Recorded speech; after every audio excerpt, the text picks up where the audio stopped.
मेरे प्यारे दोस्तों, स्वागत है आपका अपने YouTube चैनल SMS एजुकेशन पर। हम NCERT UP board class 10th 3.5 का क्वेश्चन सॉल्व कर रहे थे। उसमें का कुछ क्वेश्चन सॉल्व भी कर लिए थे। आज उससे कुछ जितना सॉल्व कर लिए थोड़ा सा आगे चलते हैं।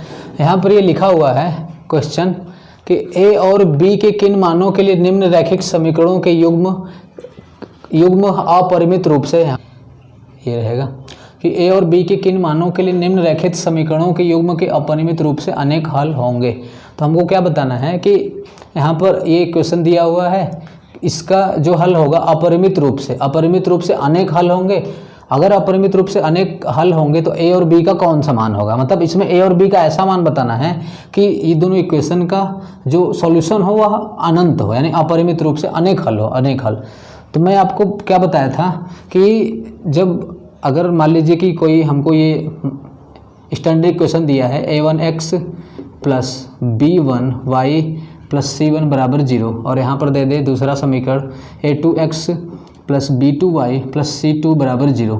ये हमको अगर इक्वेशन दिया हुआ है और हमको बताना है कि इसके जो हल होंगे, इसके हल अनंत होंगे या फिर अपरिमित रूप से अनेक हल होंगे। तो मैं आपको ये बताया था कि इसमें जो x का कोफिशिएंट है, y का कोफिशिएंट है, फिर जो कांस्टेंट है, इसके कोफिशिएंट का रेशियो क्या करते हैं, ये इस तरीके से a1 बटा में a2 इसके कोफिशिएंट का रेशियो और y के कोफिशिएंट का रेशियो ये होगा b1 बटा में b2 और इधर कांस्टेंट टर्म का रेशियो क्या होना चाहिए, बराबर होना चाहिए। अगर यह तीनों बराबर है, इस x के कोफिशिएंट का रेशियो, y के कोफिशिएंट का रेशियो और कांस्टेंट का रेशियो, अगर ये तीनों बराबर है तब इसके जो हल होंगे अनंत हल होंगे। क्या होंगे, अनंत या फिर अपरिमित रूप से अनंत, अनेक हल होंगे अपरिमित रूप से। और जो ये दोनों रेखा होगा, ये दोनों रेखा कैसा होगा, समपाती होगा। ये मैं आपको बताया था। तो इन दोनों इक्वेशन में, इस क्वेश्चन में भी ये जो क्वेश्चन हमको दिया हुआ है यही काम करेंगे कि ये जो यहाँ पर x का कोफिशिएंट या फिर y का कोफिशिएंट और ये जो कांस्टेंट है उनका रेशियो इक्वल कर देंगे। क्या कर देंगे, बराबर कर देंगे। इसको मैं इरेज कर देता हूँ। अब हमको यहाँ पर बोला है ये दोनों, इसके जो हल होंगे कैसे होंगे, अनंत हल होंगे, अपरिमित हल होंगे। तो यहाँ पर पहले इसको इधर लाते हैं, a minus b x plus a plus b y बराबर 3a plus B minus, sorry इसको इधर लाना था। जब हम इसको इधर लाएंगे तो ये क्या हो जाएगा, -3a, या फिर इसको पूरे को एक साथ इधर लाते हैं। जब पूरे को एक साथ लाएंगे, जब ये इधर आएगा तो माइनस हो जाएगा, -3a प्लस b माइनस 2 बराबर क्या बचा, 0। अब क्या करते हैं, यहाँ पर ये x को कोफिशिएंट लेते हैं। तो x का कोफिशिएंट, ये समीकरण 1 है और इसको समीकरण 2 मान लेते हैं। तो यहाँ पर x का कोफिशिएंट 2 है, 2 बटा में, और दूसरे समीकरण के लिए x का गुणांक a माइनस बी, तो 2 बटा में a माइनस बी बराबर होगा y का गुणांक समीकरण 1 के लिए 3 है, तो 3 बटा में समीकरण 2 के लिए y का गुणांक, समीकरण 2 के लिए y का गुणांक a प्लस बी है, तो a प्लस बी ये बराबर होगा कांस्टेंट टर्म का रेशियो। यहाँ पर समीकरण फर्स्ट, जब 7 को इधर लाएंगे तो ये -7 बराबर 0 हो जाएगा यहाँ पर। तो -7 होगा समीकरण फर्स्ट के लिए। और यहाँ पर समीकरण सेकंड के लिए क्या होगा, -3a प्लस बी माइनस, हम क्या किए, इसकी समीकरण 1 और समीकरण 2 से क्या कर दिए हैं कि x का जो कोफिशिएंट है, यानी x का जो गुणांक है, और दूसरे समीकरण के लिए x का गुणांक उसका रेशियो, और समीकरण फर्स्ट के लिए y का गुणांक और समीकरण सेकंड के लिए y का गुणांक का रेशियो के कांस्टेंट टर्म, और समीकरण सेकंड के लिए कांस्टेंट टर्म का रेशियो, ये इक्वल होगा। क्या होगा, इक्वल होगा। जब यह इक्वल होगा तभी इसके जो हल होंगे इन दोनों समीकरण के अपरिमित रूप से अनंत हल होंगे, अनेक हल होंगे। अब क्या करेंगे, हमको यहीं से a और b का मान ज्ञात करना है। तो एक बार इसको इसके बराबर लेकर के चलेंगे, एक बार इसको इसके बराबर लेकर के चलेंगे, या फिर इसको इसके बराबर लेकर के चलेंगे, इसको इसके बराबर लेकर के चलेंगे, और यहाँ से 2 इक्वेशन बनाएंगे और a और b का मान निकालेंगे। तो कैसे करेंगे, हम पहले क्या करते हैं, इसको लेकर के चलेंगे। तो जब हम करते हैं 2a माइनस बी बराबर 3/a प्लस बी, हम देख रहे हैं जब यह तीनों बराबर है तो किसी 2 को लेकर के चलें। जब 2 को लेकर के चलेंगे तो इसको जब सॉल्व करेंगे तो इसका गुणा इधर कर दें, तो 2a प्लस 2b, इसका गुणा इधर किए तो 2a प्लस 2b बराबर 3 का इधर गुणा करेंगे तो 3a माइनस 3b, ये हमको मिला। अब क्या करेंगे कि a वाले को a वाले के पास लेके जाएंगे और b को b के पास लेके आएंगे। तो मैं इसको इधर कर देता हूँ। अब क्या करते हैं, ये b को इधर ट्रांसफ़र करते हैं, तो ये हो जाएगा आपका 2b, b इधर चलाया तो प्लस 3b, क्या हो जाएगा, ये -3 भी था, इधर आया प्लस का 3 भी हो गया। और 2a को इधर ट्रांसफ़र करेंगे तो इधर क्या बचा 3a, और ये 2a प्लस में है, इधर जा करके -2a हो जाएगा। अब क्या होगा 2b और 3b ये जुड़ जाएगा तो ये हो जाएगा 5b। अब ये 3a में से एक a निकल जाएगा तो ये बचेगा a बराबर, सॉरी, अब इसके आगे क्या हो जाएगा, a को इधर ट्रांसफ़र कर दें तो ये समीकरण मिलेगा हमको 5b - a बराबर 0। एक इक्वेशन हमको यहाँ पर मिल गया, a और b में क्या मिला 5b - a। यहाँ पर ये एक समीकरण हमको मिल गया 5b - a बराबर 0, ये समीकरण हमको मिल गया। तो हम क्या कर लेंगे, ये एक समीकरण मिला, इसको लेकर के चलने पर अब एक बार इसको और इसको लेकर के चलेंगे बराबर, और वहाँ से एक समीकरण मिलेगा, यानी कि अब इसको बराबर लेकर के चलते हैं। तो मैं यहाँ पर ऊपर इरेज कर देता हूँ, आप नोट कर चुके होंगे, तो ये मैं मिटा देता हूँ ऊपर। ये अपना जो समीकरण फर्स्ट दिया हुआ था, ये है समीकरण फर्स्ट ऊपर, तो मैं इसको मिटा देता हूँ यहाँ से।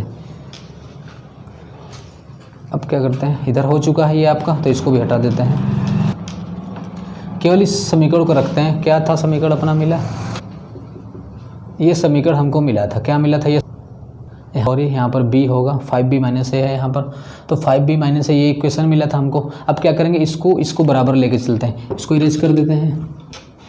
तो यहाँ से इन दोनों को जब बराबर लेकर के चलेंगे तो यहाँ पर माइनस से माइनस कट जाएगा। ये है आपका 3/a + b, 3/a + b बराबर 7/3a + b - 2। अब इसको सॉल्व करते हैं तो क्या करेंगे, इसका गुणा इधर कर देंगे। जब इसका गुणा इधर करेंगे तो 3 का गुणा 3 में, कि 3 3 का 9a प्लस 3 का गुणा b में किया तो 3b - 6 बराबर 7 का गुणा कर दिए 7a + 7b, ये हो गया।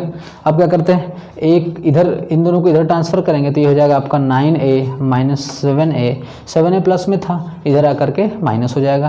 अब प्लस 3b, ये इधर आएगा तो -7b - 6। हम यहाँ पर क्या किए हैं, यहाँ पर मतलब इस वाले को मतलब इन दोनों को बराबर लेकर के चले हैं, तो बस इसका तिर्यक गुणा इधर कर दिए हैं और इसका तिर्यक गुणा इधर कर दिए हैं, तो ये मिला हमको। अब 7a को इधर ट्रांसफ़र कर दिए और 7b को इधर ट्रांसफ़र करिए तो ये मिला। अब 9a में से 7a निकालेंगे तो बचेगा क्या 2a प्लस का, और 3b में से 7b, ये प्लस का ये माइनस, तो ये घट जाएगा, तो ये बचेगा -4b। क्या बचेगा, -4b - 6 बराबर 0। अब बराबर 0 ही इक्वेशन मिला हमको। तो क्या करते हैं, यहाँ पर 2 तीनों में कॉमन है, तो a - 2 को जब 2 कॉमन लेंगे इसमें से तो यहाँ पर क्या बचेगा a - 2b -3 बराबर क्या हो जाएगा 0। अब यहाँ पर 2 का गुणा है, इधर जाकर के भाग हो जाएगा, 0 में 2 का भाग देंगे तो 0 आएगा, यानी a - 2b - 3 बराबर 0। अब क्या करते हैं, 3 को इधर ट्रांसफ़र कर दें, देखिए 2 का गुणा था, 2 को इधर ट्रांसफ़र कर दिए 0 हो गया, यानी 0 में 2 का भाग देंगे तो 0 आएगा, तो बचेगा क्या a - 2b - 3 बराबर 0। 3 को इधर ट्रांसफ़र कर दिए तो a - 2b, 3 इधर गया तो प्लस का 3, तो एक समीकरण ये मिला। a और b में एक समीकरण ये मिला, a और b में एक समीकरण यहाँ पर मिला था हमको। अब क्या करेंगे, अब ये आप नोट कर चुके होंगे तो हम इसको इरेज कर देते हैं।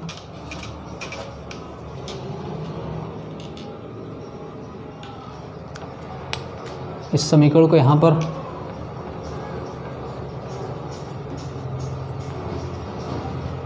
तो हमने क्या किया, एक इक्वेशन यहाँ पर मिला था और सेकंड यहाँ पर मिला a और b में, तो इसको हम क्या करते हैं यहाँ पर लिख देते हैं। अब इसको भी हटा देते हैं, a - 2b बराबर 3।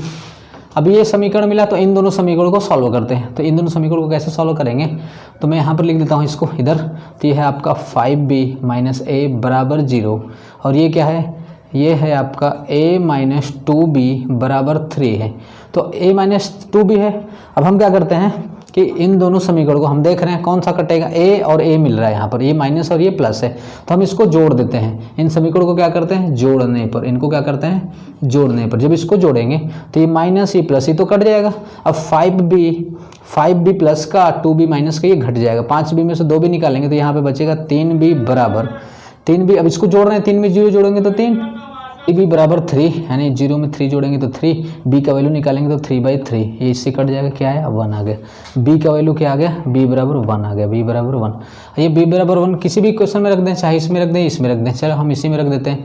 तो जब इस समीकरण से करेंगे तो यहाँ पर a - 2 इंटू b का वैल्यू क्या है 1, तो 1 बराबर 3 है। ए का वैल्यू निकालेंगे तो 2 का गुणा 1 में किए 2, 2 इधर जाएगा तो 3 + 2 हो जाएगा। ए का वैल्यू क्या आ जाएगा 3 2 5, ए बराबर 5 आ गया। ए बराबर 5 और बी बराबर 1। हमसे यहाँ पर पूछा था कि ए और बी के किन मानों के लिए रैखिक समीकरण के युग्म अपरिमित रूप से अनेक हल होंगे। तो ए बराबर 5 और बी बराबर 1। ए बराबर 5 और बी बराबर 1 के लिए इस इक्वेशन के जो सॉल्यूशन होंगे वह अपरिमित रूप से अनेक हल होंगे। ये आपका आंसर होगा। ए का मान 5 होगा और बी का मान 1 होगा। तो नेक्स्ट क्वेश्चन देखते हैं मेरे प्यारे दोस्तों। यहाँ पर ये नेक्स्ट क्वेश्चन दिया हुआ है। यश ने एक टेस्ट में 40 अंक प्राप्त किए, जब उसे प्रत्येक सही उत्तर पर 3 अंक, प्रत्येक सही उत्तर पर 3 अंक, ये है 3 अंक, प्रत्येक सही उत्तर पर 3 अंक मिले और अशुद्ध उत्तर पर 1 अंक, अशुद्ध उत्तर पर 1 अंक की कटौती की गई, अशुद्ध उत्तर पर 1 अंक की कटौती की गई। यदि उसे सही उत्तर पर 4 अंक मिले, यदि उसे सही उत्तर पर 4 अंक मिले तथा अशुद्ध उत्तर पर 2 अंक कटे, अशुद्ध उत्तर पर 2 अंक कटते तो यश 50 अंक प्राप्त करता, 50 अंक अर्जित करता। टेस्ट में प्रश्नों की संख्या बताइए। टेस्ट में प्रश्नों की संख्या बताना है। क्या बताना है टेस्ट में?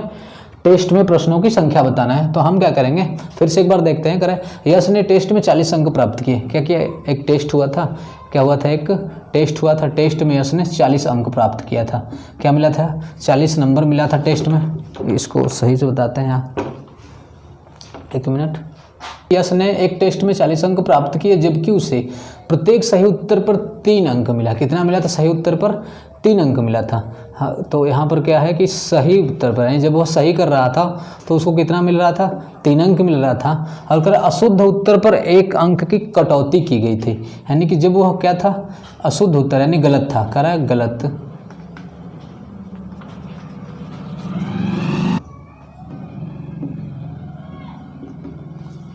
तो क्या सही उत्तर पर 3 अंक मिल रहा था और गलत पर 1 अंक कट रहा था। गलत पर क्या हो रहा था? 1 अंक कट रहा था। तब उसको टोटल कितना नंबर मिला था? तब उसको टोटल 40 नंबर मिला था। कितना मिला था? 40 अंक मिला था।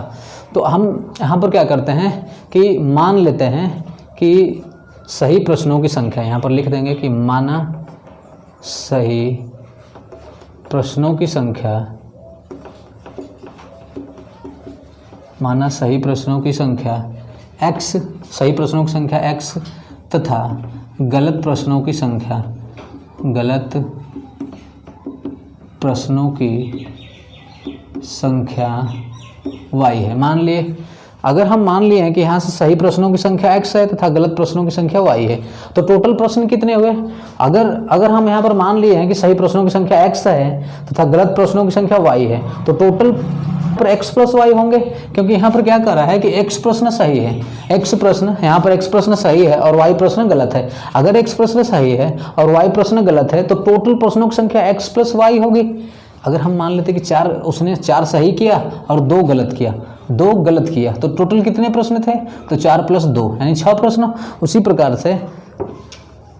प्रकार से यहाँ पर हम क्या माने हैं? हम यह मान लिए हैं कि सही प्रश्न x है तथा गलत प्रश्नों की संख्या y है, तो कुल प्रश्न x + y होंगे। अब हम यहाँ से करते हैं, करें कि जब सही प्रश्न करता था तो 3 अंक मिलता था। कितना मिलता था? 3 अंक।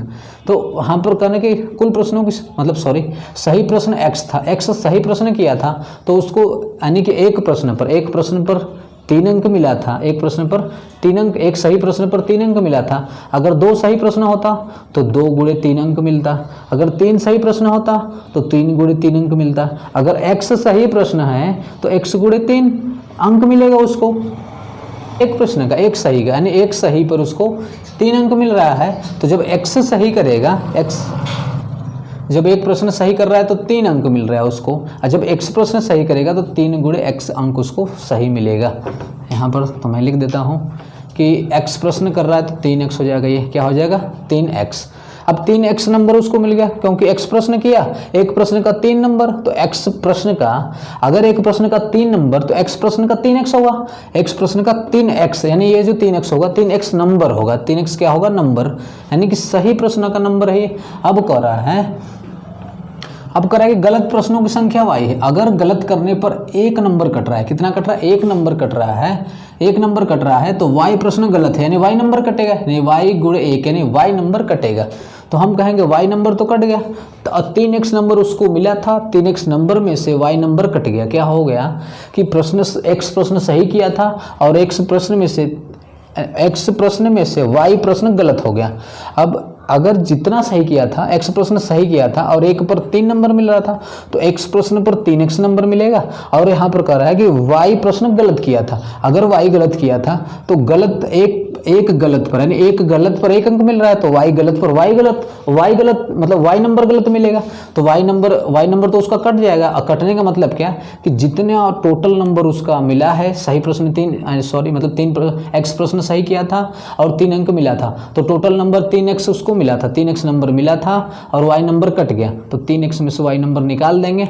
अब 3x में से y नंबर निकालने पर ये टोटल नंबर हो गया, टोटल नंबर 40 मिला था, तो हम इसके बराबर 40 कर देंगे। सही है, इतना समझ में आया होगा कि टोटल उसको जो सही प्रश्न किया था तो 3x नंबर मिला और y प्रश्न गलत किया तो y नंबर घटा देंगे, तो टोटल नंबर कितना था 40। अब 3x नंबर वह पाया था और y नंबर उसका कट गया, तो 3x में से y नंबर कम करने पर टोटल नंबर 40 है, तो ये 40 हो गया। अब सेकंड कंडीशन में क्या कर रहा है कि यदि यहाँ से है सेकंड कंडीशन, यदि उसे सही उत्तर पर 4 अंक मिले, क्या मिले, अब सही उत्तर पर 4 अंक मिले। दूसरा कंडीशन कर रहा है कि अब उसको एक सही पर, यानी जब वह एक सही कर रहा है, दूसरे कंडीशन में यहाँ पर ये बोल रहा है कि जब वह अब एक सही कर रहा है तो कितना अंक मिले, 4 अंक मिले। कितना मिले, 4 अंक मिले। 4 अंक मिल रहा है एक प्रश्न सही करने पर। और आगे बोल रहा है कि सही उत्तर पर 4 अंक मिले तथा अशुद्ध उत्तर पर, अशुद्ध यानी कि जब वह अब गलत कर रहा है, अब अगर गलत कर रहा है तो अशुद्ध उत्तर पर 2 अंक कटे, तो यहाँ पर कितना हो जा रहा है, करेंगे एक सही तो 4 अंक मिलेगा, अगर एक गलत यहाँ पर करेंगे उसे सही उत्तर पर 4 अंक मिले और अशुद्ध उत्तर पर 2 अंक, यानी जब एक प्रश्न सही करेगा तो 4 नंबर मिलेगा और एक प्रश्न अगर गलत करेगा तो 2 नंबर कट जाएंगे। तो हम यहाँ पर माने थे कि कुल सही प्रश्न x किया था, तो अगर x प्रश्न सही है और 4 नंबर एक प्रश्न पर मिल रहा है तो x प्रश्न का 4x हो जाएगा। यहाँ पर क्या हो जाएगा, 4x नंबर हो जाएगा उसका, कि x प्रश्न सही किया और एक प्रश्न पर 4 मिल रहा है, एक प्रश्न में कितना मिल रहा है, 4 अंक मिल रहा है, तो 4x नंबर हो जाएगा उसका। ये तो उसका क्या था, 4 अंक एक नंबर पर मिला और x प्रश्न सही किया, तो टोटल नंबर उसका, टोटल नंबर मतलब जैसे जितना प्रश्न सही किया था उसका इतना नंबर हुआ। अब कह रहा है कि गलत पर 2 अंक कट रहा है, तो y प्रश्न गलत किया था, कितना किया था, y प्रश्न गलत किया था और 2 नंबर कट रहा है, तो 2y नंबर उसका कट गया होगा। कितना हो जाएगा, कह रहा है कि y प्रश्न, एक प्रश्न पर 2 नंबर कट रहा है तो y प्रश्न पर 2y नंबर कट जाएगा। क्या हो जाएगा, यहाँ पर 2y नंबर कट जाएगा। कटने का मतलब क्या, इसमें से नंबर घटाना पड़ेगा। और जब 2y नंबर कट गया, अब कह रहा है कि अशुद्ध उत्तर पर 2 अंक कटे तो यश को 50 नंबर मिलता है। कितना, 50, तो इसके बराबर क्या कर देंगे, 50, यानी 2y नंबर कम होने पर 50 नंबर मिला। तो हमको ये 2 समीकरण मिला, कौन कौन सा, 3x - y बराबर 40 और यहाँ पर 4x - 2y बराबर 50। इसको समीकरण फर्स्ट मानते हैं, इसको समीकरण सेकेंड। अब इससे हम सॉल्व करते हैं, तो हम यहाँ पर करते हैं समीकरण एक में 2 का गुणा करने पर, क्या करने पर, 2 का गुणा करने पर। समीकरण 1 है, यहाँ पर हम 2 का गुणा क्यों कर रहे हैं, क्योंकि यहाँ पर 2y का कोफिशिएंट यहाँ पर इक्वल कर रहे हैं, ये माइनस तो 2, जब 2 से इसमें गुणा करेंगे, 2 का इसमें गुणा करेंगे 3 में तो 6x, क्या हो जाएगा, ये 6x माइनस 2y बराबर 2 का गुणा 40 में करेंगे तो 80। और जब 2 का गुणा जो करके जो इक्वेशन मिलता है इसका नाम कुछ और दे देते हैं, मान लेते हैं ये समीकरण 3 है। क्या है, ये समीकरण 3 है। अब हम क्या करेंगे कि समीकरण 1 से हमने गुणा किया, 3 मिला, तो 3 और 2 को हल करने पर, क्या करने पर, समीकरण 3 और 2 से हम इधर साइड कर देते हैं, इसको इधर बगल में कर देते हैं। ये यहाँ पर मैं इसको लिख देता हूँ कि 2 अंक कट रहा है, यहाँ पर मैं इधर साइड में हल कर देता हूँ। पहले समीकरण 2 उतारता हूँ। समीकरण 2 क्या है, 4x - 2y बराबर 50 और समीकरण 3 6x माइनस, यानी इस समीकरण 2 और समीकरण 3 को समीकरण 2 और 3 से, समीकरण 2 और 3 से क्या करते हैं, ये देख रहे हैं ये इक्वल है 2y और साइन भी इक्वल है, तो क्या करेंगे इसको घटाने पर जब इसको घटाएंगे तो ये प्लस है, ये माइनस हो गया, ये माइनस है तो प्लस, और ये क्या हो जाएगा माइनस, 2y से 2y कट जाएगा, 2y से 2y कट जाएगा, 4x 6x 4x प्लस का 6x माइनस का घटाएंगे तो ये आ जाएगा आपका -2x बराबर 6x माइनस में था, घटाने पर -2x मिला, और ये कट चुका है, और यहाँ पर 50 क्या है, ये 50 80 माइनस का है, घटाएंगे तो -30। अब यहाँ पर माइनस से माइनस कट जाएगा, यहाँ से x का वैल्यू निकालेंगे तो 30/2 बराबर क्या आ जाएगा 15, क्या आ जाएगा 15। x का वैल्यू यहाँ से क्या मिल गया हमको, x बराबर 15 मिल गया, x बराबर यहाँ से हमको 15 मिल गया। अब क्या करेंगे कि x का मान किसी भी समीकरण में रख दें, हम समीकरण 1 में रख सकते हैं, समीकरण 2 में रख सकते हैं, तो हम यहाँ पर समीकरण 1 से करते हैं। तो ये आप नोट कर लिए होंगे, हम इसको इरेज कर देते हैं, क्या कर देते हैं, ये जो मैं यहाँ पर लिखा हूँ इसको मैं इरेज कर देता हूँ। x का मान समीकरण 1 में रखते हैं, तो हम यहाँ पर लिख देते हैं कि x बराबर 15 समीकरण 1 में रखने पर, समीकरण 1 में रखने पर, समीकरण 1 यहाँ पर है तो 3 इंटू x का मान 15 आया है तो 15, ये समीकरण 1 है, 3 इंटू 15 माइनस y बराबर कितना है, ये 40। अब जब इसको सॉल्व करेंगे इधर तो ये क्या हो जाएगा, 15 × 45 हो जाएगा, ये हो गया 45 माइनस y बराबर 40, 45 माइनस y बराबर 40। जब y का मान निकालेंगे तो 40 माइनस 45 का ये आ जाएगा आपका -y बराबर 45 में 40 घटाएंगे माइनस का 5, ये इससे कट जाएगा माइनस से, तो यहाँ से मिल जाएगा अपना y बराबर, मैं यहीं पर लिख देता हूँ y बराबर 5, क्या आ गया y का मान 5 आ गया, y बराबर 5 आ गया, यहाँ पर आपको दिखाई दे रहा होगा, मैं ऊपर लिख देता हूँ y बराबर 5 आ गया, y बराबर 5 और x बराबर 15। हम माने क्या थे कि सही प्रश्नों की संख्या x माने थे, तो सही प्रश्न कितने हैं 15, सही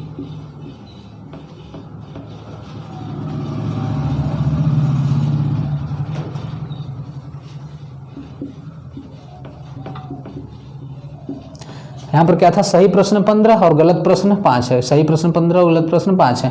अब हमसे पूछा था यहाँ पर कि कुल प्रश्नों की संख्या बताइए, कुल प्रश्नों की संख्या, तो क्या हो जाएगा, सही प्रश्न 15 और गलत प्रश्न 5 है, तो कुल प्रश्न दोनों को जोड़ देंगे, तो यहाँ से मैं यहाँ पर लिख देता हूँ कुल प्रश्न बराबर 15 + 5 बराबर 20 हो जाएगा। कुल प्रश्न कितने होंगे 20, ये निकल जाएगा कुल प्रश्नों की संख्या, तो ये हो जाएगा आपका कुल प्रश्न 20 ही हो गया आंसर। हमसे ये पूछ रहा था कि यहाँ पर कुल प्रश्नों की संख्या, तो कुल प्रश्नों की संख्या कितना हो जाएगा 20। एक बार आप इसको देख लीजिए। तो मेरे दोस्तों मुझे उम्मीद है कि यहाँ पर जो क्वेश्चन बताया गया है आज समझ में आया होगा। यदि आज की वीडियो आपको पसंद है तो आप अपने संगी दोस्त मित्र या पर जितने हैं सबको शेयर करें, और यदि आप इस चैनल पर नए हैं तो इस चैनल को सब्सक्राइब करें। तो आज के लिए बहुत बहुत धन्यवाद, हम मिलते हैं नेक्स्ट पार्ट में। जय हिंद।